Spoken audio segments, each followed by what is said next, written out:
बिस्मिल्लाहिर्रहमानिर्रहीम अस्सलाम वालेकुम। मैं हूं मोहम्मद उस्मान। व्यूअर्स, आज की वीडियो में हम क्वेश्चन नंबर 4.22 को सॉल्व करना सीखेंगे, जिसमें हमें ग्रुप फॉर्म में डेटा सेट गिवन है और गिवन फ्रीक्वेंसी डिस्ट्रीब्यूशन अर्निंग के हवाले से है। अर्निंग का डेटा सेट है। अर्निंग को अगर हम वाई का नाम दे दें वेरिएबल को, तो व्यूअर्स इस क्वेश्चन में राइटर ने हमें moments about any arbitrary value और उसके बाद मोमेंट्स अबाउट मीन कैलकुलेट करने को कहा है।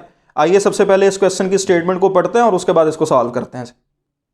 Viewers, according to question number 4.22, calculate first 4 moments for the following distribution of wages about y is equal to 10। यानी गिवन वेरिएबल को फिर हम y का नाम दे देते हैं। आमतौर पे हम x कह रहे थे, लेकिन क्योंकि क्वेश्चन में राइटर ने y का जिक्र कर दिया, इसलिए हम गिवन वेरिएबल को y का नाम देंगे। तो moments about y is equal to 10 चाहिए और उसके बाद फाइंड मोमेंट्स अबाउट मीन भी चाहिए। आइए इस क्वेश्चन को सॉल्व करते हैं। तो व्यूअर्स, गिवन फ्रीक्वेंसी डिस्ट्रीब्यूशन की मदद से सबसे पहले हमने moments about y is equal to 10 find करनी है। इट मीन्स के y में से 10 माइनस करके नया वेरिएबल बनाएंगे।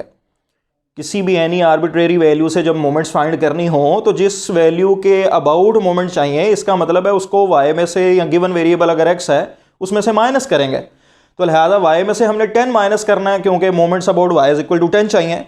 लिहाजा y माइनस 10 करते हैं जी। 5 minus 10 minus 5, 6 minus 10 minus 4, 7 minus 10 minus 3, 8 minus 10 minus 2, 9 minus 10 ये माइनस 1 आ गया। 10 minus 10 0, 11 minus 10 1, 12 minus 10 2, 13 minus 10 3, 14 minus 10 4 और 15 माइनस 10, ये व्यूअर्स हमारे पास 5 आ जाता है। अगर हम इस y माइनस 10 को d का नाम दे दें तो फिर moments about any arbitrary value का फॉर्मूला हमारे पास क्या होगा।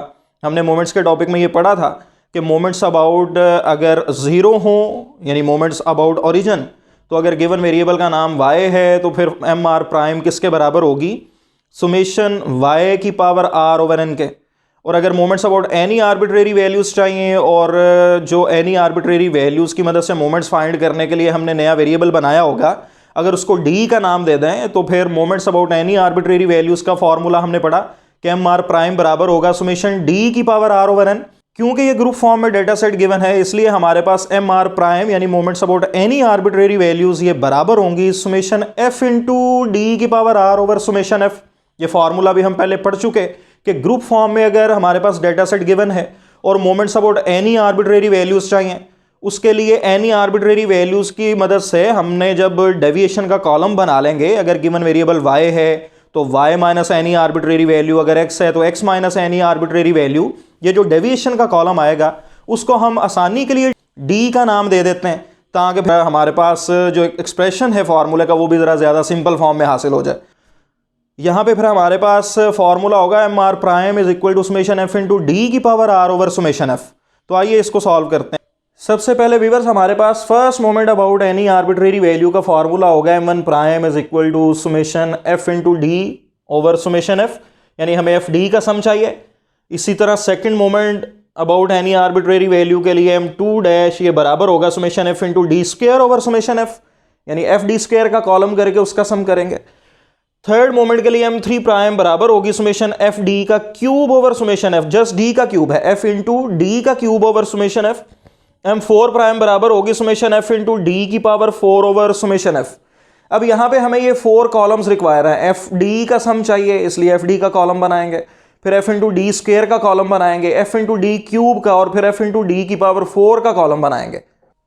तो इसके लिए व्यूअर सबसे पहले हम एफ को डी से मल्टीप्लाई करते हैं। एफ को डी से, यानी 1 को -5 से -5, 2 को -4 से -8, 5 को -3 से मल्टीप्लाई किया -15, 10 को -2 से -20, 20 को -1 से मल्टीप्लाई करेंगे तो ये हमारे पास -20 आ जाएगा। 51 को 0 से 0, 22 को 1 से 22, 11 को 2 से 22, 5 मल्टीप्लाई बाय 3 ये 15, 3 मल्टीप्लाई बाय 4 ये 12 और 1 मल्टीप्लाई बाय 5 ये 5 आ गया। इस कॉलम का सम करने से पहले हम तमाम रिक्वायर्ड कॉलम्स हासिल कर लेते हैं। एफ डी का कॉलम तो व्यूअर्स हमने बना लिया, अब हमें एफ डी स्क्वायर का चाहिए, यानी डी का स्क्वायर करके एफ से मल्टीप्लाई कर दें। या इसका एक ये भी आसान हल है कि डी को एफ डी से मल्टीप्लाई कर देंगे तो डी डी मल्टीप्लाई हो गए डी स्क्वायर बन जाएंगे। लिहाजा डी का पहले स्क्वायर करके बाद में एफ से मल्टीप्लाई किया जा सकता है, या फिर डी को डायरेक्ट एफ डी से मल्टीप्लाई कर दें तो एफ इंटू डी स्क्वायर बन जाएगा। यानी हम -5 को -5 से मल्टीप्लाई करें तो ये एफ डी स्क्वायर का कॉलम आ जाएगा हमारे पास 25। -4 को -8 से मल्टीप्लाई करेंगे तो एफ डी स्क्वायर की वैल्यू आ जाएगी 32।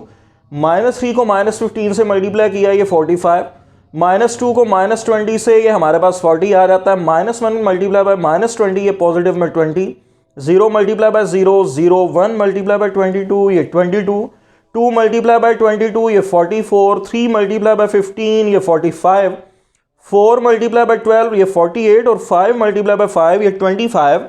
ये व्यूअर्स हमने f इंटू डी स्क्वायर का कॉलम हासिल किया। अब f इंटू डी स्क्वायर के कॉलम को फिर d से मल्टीप्लाई करेंगे तो d का क्यूब हासिल हो जाएगा, यानी f इंटू डी क्यूब। फिर उस क्यूब के कॉलम को फर्दर d से मल्टीप्लाई करेंगे तो f इंटू डी की पावर 4 हासिल हो जाएगी।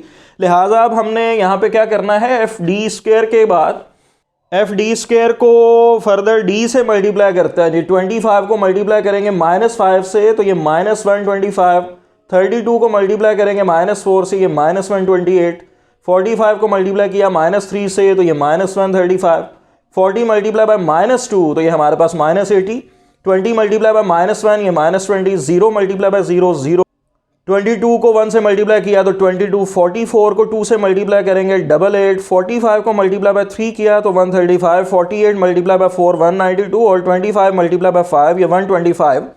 इसी तरह अब f इंटू डी की पावर 4 का कॉलम चाहिए, तो अब ये क्यूब के कॉलम को दोबारा d से मल्टीप्लाई कर देंगे।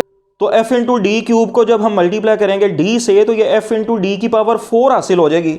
लिहाजा आप देखते हैं जी -125 को हमने d यानी -5 से मल्टीप्लाई किया तो ये पॉजिटिव 625, माइनस में 128 जो आया है इसको -4 से मल्टीप्लाई करेंगे ये 512, -135 को मल्टीप्लाई किया -3 से तो ये 405, -80 मल्टीप्लाई बाय -2 ये 160 पॉजिटिव में, -20 को -1 से ये 20, 0 मल्टीप्लाई बाय 0 ये 0 आ गया, 22 को 1 से 22, 88 को 2 से ये हमारे पास 176, 135 को 3 से ये 405, 192 को 4 से ये 768 और 125 को 5 से तो ये 625 आ जाएगा। अब हमें इन तमाम कॉलम्स की सुमेशंस रिक्वायर है ताकि फार्मूलास में पुट करके हम मोमेंट्स को फाइंड कर सकें, moments about any arbitrary values को। तो हमारे पास एफ डी के कॉलम का सम व्यूअर आ चुका हुआ है 8, एफ डी स्क्वायर के कॉलम का सम 346 है, एफ डी क्यूब के कॉलम का सम 74 है और एफ इंटू डी की पावर 4 का जो कॉलम है इसका सम 3718। अब इन सुमेशंस को हम पुट कर देते हैं फार्मूलाज में।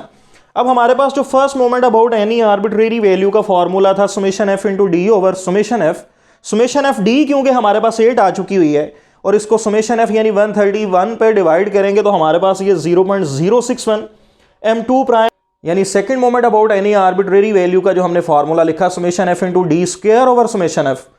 यहाँ पे summation F into D square का हमारे पास जो सम आया है ये 346 है ओवर सुमेशन एफ यानी 131 ये 2.64 m3 प्राइम यानी हमारे पास third moment about any arbitrary value का formula summation F into D cube over summation F और एफ इंटू डी क्यूब का सम व्यूअर्स हमारे पास 74 आ चुका है। लिहाजा इसको डिवाइड कर देंगे 131 पे तो हमारे पास फाइनल आंसर 0.5649। इसी तरह fourth moment about any arbitrary value का formula summation F into D की पावर 4 ओवर सुमेशन एफ और एफ इंटू डी की पावर 4 के कॉलम का सम हमारे पास आ चुका 3718 और इसको जब हम डिवाइड कर देंगे 131 पे तो ये हमारे पास 28.38 आ जाएगा। ये हमने फर्स्ट जो स्टेप था इस क्वेश्चन का moments about any arbitrary value यानी moments about y is equal to 10 find करना थी, ये हम कर चुका है। इसके अलावा राइटर ने हमें मोमेंट्स अबाउट मीन फाइंड करने को कहा है और इस क्वेश्चन में दो तरह से हम मोमेंट्स अबाउट मीन कैलकुलेट कर सकते हैं। एक तो तरीकाकार ये है कि जो डाटा गिवन है, जिस तरह हमने moments about any arbitrary value यानी मोमेंट्स अबाउट 10 के लिए गिवन वेरिएबल में से 10 को माइनस किया और उसका नाम डी रख के उसको फार्मूलाज में फिर पुट करते गए summation F D square, F D cube और एफ डी की पावर 4 का सम। इसी तरह अगर हम मोमेंट्स अबाउट मीन के लिए गिवन डाटा सेट का मीन कैलकुलेट कर लें यानी यहाँ पे वाई बार कैलकुलेट कर लें summation F Y over summation F और फिर उस वाई बार को हम वाई में से माइनस करके एक नया वेरिएबल बना लें यानी वाई माइनस वाई बार का कॉलम हासिल कर लें तो फिर उसकी मदद से भी हम मोमेंट्स अबाउट मीन फाइंड कर सकते हैं। यानी फर्स्ट मोमेंट यानी m1 हमारे पास बराबर होगी summation f into Y minus Y bar over summation f जो कि हमेशा 0 होती है। फर्स्ट मोमेंट अबाउट मीन ये हम थ्योरी में पढ़ चुके हैं। सेकेंड मोमेंट अबाउट मीन का फॉर्मूला क्या होगा summation f into Y minus Y bar का स्क्वायर ओवर सुमेशन f। फिर थर्ड मोमेंट m3 बराबर होगी summation f into Y minus Y bar की पावर 3 ओवर सुमेशन f। इसी तरह फोर्थ मोमेंट अबाउट मीन यानी m4 बराबर होगी summation f into Y minus Y bar की पावर 4 ओवर समेशन f। जिस तरह हमने moments about any arbitrary values का प्रोसीजर किया है, बिल्कुल इसी तरह मोमेंट्स अबाउट मीन कैलकुलेट कर लेंगे। जस्ट y माइनस 10 की बजाय y माइनस वाई बार का कॉलम बनाना पड़ेगा एक, और उसके बाद फिर फर्दर कैलकुलेशंस करते जाएंगे और इसी तरह फार्मूलाज में वैल्यूज पुट करेंगे तो हमारे पास मोमेंट्स अबाउट मीन आ जाएंगे। लेकिन यहाँ पे हम इस क्वेश्चन में क्योंकि already moments about any arbitrary values calculate कर चुके हैं, और जब भी कोई और मोमेंट्स हमें गिवन हो, मोमेंट्स अबाउट ओरिजिन या moments about any arbitrary values में से, तो उनकी मदद से हमारे पास ऐसे रिलेशनशिप्स मौजूद हैं कि जिनको इस्तेमाल करते हुए हम मोमेंट्स अबाउट मीन कैलकुलेट कर सकते हैं। यानी मोमेंट्स अबाउट मीन में और जो दूसरी मोमेंट्स हैं यानी मोमेंट्स अबाउट ओरिजिन और एनी आर्बिट्रेरी वैल्यू, इनमें हमारे पास रिलेशनशिप्स भी मौजूद हैं। उन रिलेशनशिप्स को यूज करते हुए भी हम moments about mean weavers calculate कर सकते हैं, जो कि ज़्यादा हमारे पास आसानी रहती है उनको अगर हम इस्तेमाल करें। बहुत ज़्यादा हमारा टाइम बच जाता है, बजाय इसके कि हम y माइनस वाई बार का कॉलम बनाएं, फिर उसको f से मल्टीप्लाई करें, फिर y माइनस वाई बार का स्क्वायर करके f से मल्टीप्लाई करें, फिर y माइनस वाई बार का क्यूब करें और f से मल्टीप्लाई करें, और इसी तरह y माइनस वाई बार की वैल्यूज़ की पावर 4 फाइंड करते जाएं और उसको कॉरेस्पॉन्डिंग f से मल्टीप्लाई करते जाएं।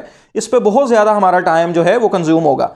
तो ज़्यादा आसानी रहती है कि अगर हम मोमेंट्स के बिटवीन जो रिलेशनशिप्स हैं अगर उनको याद कर लें तो हमारे पास मोमेंट्स अबाउट मीन कैलकुलेट करना फिर बहुत ज़्यादा आसान हो जाएगा, और बहुत कम टाइम में हम चारों की चारों मोमेंट्स अबाउट मीन कैलकुलेट कर सकते हैं। जिसमें हम बात कर चुके हैं फर्स्ट मोमेंट अबाउट मीन का जो रिलेशन है बाकी मोमेंट्स के साथ, और इसी तरह सेकंड मोमेंट अबाउट मीन के रिलेशंस को भी हम पहले पढ़ चुके हैं। आज हम थर्ड और फोर्थ मोमेंट अबाउट मीन का रिलेशनशिप भी देखेंगे कि मोमेंट अबाउट ओरिजिन या moment about any arbitrary values के साथ क्या रिलेशन है उसका। तो आइए सबसे पहले first moment about mean calculate करते हैं जी। हमारे पास m1 जो है यानी फर्स्ट मोमेंट अबाउट मीन, क्योंकि मीन मोमेंट्स को हम प्राइम से ज़ाहिर नहीं करते तो लिहाजा m1 बराबर होगी m1 dash minus m1 dash के, यानी जो भी वैल्यू है 0.061 आई है उसमें से 0.061 ही माइनस कर देंगे तो हमारे पास ये 0 आ जाता है। और हमने ये बात पहले से पढ़ी हुई है कि फर्स्ट मोमेंट अबाउट मीन हमेशा 0 होती है, और इसकी लॉजिक क्या है, क्योंकि हमने ये मीन की प्रॉपर्टीज़ में पढ़ा था कि सम ऑफ डेविएशन फ्रॉम मीन 0 होता है। तो y माइनस वाई बार का जब कॉलम बनाएंगे और ग्रुप डाटा सेट में फिर उसको f से मल्टीप्लाई करके जब सम करेंगे तो उसका सम 0 आता है। तो क्योंकि ये अरिथमेटिक मीन की प्रॉपर्टी है और उसी प्रॉपर्टी पे ये बेस कर रही है फर्स्ट मोमेंट, तो हमारे पास इसका आंसर हमेशा 0 आएगा। इसी तरह सेकंड मोमेंट अबाउट मीन जो है अगर रिलेशनशिप की मदद से हम फाइंड करना चाहें तो हमारे पास ये बराबर होगी m2 prime minus m1 prime का स्क्वायर, चाहे मोमेंट्स अबाउट 0 हो यानी ओरिजिन या moments about any arbitrary values हों, रिलेशन यही रहेगा कि सेकंड मोमेंट अबाउट मीन हमेशा बराबर रहेगी m2 prime minus m1 prime का स्क्वायर। तो हमारे पास m2 प्राइम अगर पुट करें 2.64 माइनस m1 प्राइम का स्क्वायर यानी 0.061 का स्क्वायर, तो ये फाइनल आंसर 2.637 आ गया। इसी तरह व्यूअर्स अगर हम third moment about mean find करने का जिक्र करें तो हमारे पास m3 बराबर होगी m3 prime minus 3 m2 prime m1 prime plus 2 m1 prime का क्यूब। इन रिलेशनशिप्स को याद रखना इंतहाई ज़रूरी है, इससे बहुत ज़्यादा आसानी पैदा हो जाएगी आपके लिए। और अक्सर क्वेश्चंस में डेटा सेट हमें जो है फ्रीक्वेंसी डिस्ट्रीब्यूशन या ग्रुप फॉर्म में गिवन ही नहीं होता, हमें मोमेंट्स अबाउट ओरिजिन या एनी आर्बिट्रेरी वैल्यूज़ गिवन होती हैं जिनकी मदद से हमें फर्दर डिस्ट्रीब्यूशन की शेप के बारे में आइडिया कर लेना होता है। और डिस्ट्रीब्यूशन की शेप के लिए हमेशा हमें मोमेंट्स अबाउट मीन चाहिए होती हैं, इसलिए फिर मोमेंट्स अबाउट मीन फाइंड करने के लिए ये जो रिलेशनशिप्स हैं ये याद करना आपके लिए ज़रूरी है। तो हमारे पास थर्ड मोमेंट अबाउट मीन के इस फार्मूले में हम वैल्यूज़ पुट कर देंगे m3 प्राइम जो कि आपके सामने व्यूअर 0.5649 है, minus 3 into m2 prime m1 prime यानी 2.64 मल्टीप्लाई बाय 0.061 और प्लस 2 m1 प्राइम का क्यूब यानी 2 इंटू 0.061 का क्यूब। तो हमारे पास फाइनल आंसर इसका आ जाएगा 0.082। इसी तरह व्यूअर्स हमारे पास फोर्थ मोमेंट अबाउट मीन भी रिक्वायर है, तो हम क्या करेंगे m4 का फॉर्मूला यहाँ पे पुट कर देंगे। ये रिलेशनशिप्स के मुताबिक क्या है, m4 prime minus 4 into m3 prime into m1 prime plus 6 into m2 prime into m1 prime का स्क्वायर और माइनस 3 इंटू m1 प्राइम की पावर 4। जस्ट वैल्यूज पुट करेंगे m4 प्राइम की, m3 प्राइम की, m2 प्राइम की और m1 prime की, तो हमारे पास आफ्टर सिंप्लीफिकेशन हमारे पास फाइनल आंसर आ जाएगा 28.4। तो ये हमने फोर्थ मोमेंट अबाउट मीन भी कैलकुलेट कर ली। आपने व्यूअर्स देखा कि बहुत कम टाइम में हम रिलेशनशिप्स को इस्तेमाल करते हुए मोमेंट्स अबाउट मीन कैलकुलेट कर सकते हैं। तो लिहाजा बजाय इसके कि हम जो गिवन डेटा है उस पर already moments about any arbitrary values जब फाइंड कर चुके हैं मैं, तो फिर आसान है कि रिलेशंस को यूज़ किया जाए। अगर तो हमने पहले से कोई मोमेंट्स फाइंड ना किए हो, फिर तो हम direct moment about mean find कर सकते हैं। Summation F into Y minus Y bar over summation F into Y minus Y bar का square over summation F into Y minus Y bar का क्यूब ओवर सुमेशन एफ, और fourth moment के लिए summation F into Y minus Y bar की power 4 over summation F. लेकिन अगर already हम moments को फाइंड कर चुके हैं तो फिर ज़्यादा ईजी वे है कि हम इन रिलेशनशिप्स को यूज़ करें जो कि मोमेंट्स के दरमियान गिवन है। और एक और बात यहाँ पे याद रखनी है कि हमारे पास ये जो रिलेशनशिप्स हमने अभी देखे, इसमें लेफ्ट साइड पे हमेशा मोमेंट्स अबाउट मीन होंगी। तो लिहाजा ये जो रिलेशंस आपके सामने लिखे हुए हैं इनको बड़ी अच्छी तरह से याद करें और ये बात जहन में रखिएगा कि हमेशा मोमेंट्स अबाउट मीन फाइंड करने के लिए इन रिलेशनशिप्स को यूज़ किया जाता है। और इनको याद रखना इसलिए भी ज़रूरी है कि फ़र्दर अगर हमें डिस्ट्रीब्यूशन की शेप का आइडिया करना पड़े कि आया कि कर्टोसिस क्या है या डिस्ट्रीब्यूशन सिमेट्री है या नहीं, तो इन फीचर्स के बारे में जानने के लिए हमें मोमेंट्स अबाउट मीन हमेशा चाहिए होती हैं। और मोमेंट्स अबाउट मीन अगर तो डेटा सेट गिवन है फिर तो हमने फार्मूला बड़े आसान से पढ़े, और अगर डेटा सेट की बजाय हमें फ़र्दर जो है कोई मोमेंट्स ऑलरेडी कैलकुलेट करके दे दी हुई हैं और उनकी मदद से हमें मोमेंट्स अबाउट मीन रिक्वायर हैं, तो फिर इन रिलेशनशिप्स को याद रखना हमारे लिए इंतहाई ज़रूरी है। नेक्स्ट वीडियो में इंशाल्लाह ताला नेक्स्ट क्वेश्चन के साथ मिलते हैं, तब तक के लिए इजाज़त दीजिए जी। बहुत शुक्रिया, अल्लाह हाफिज़।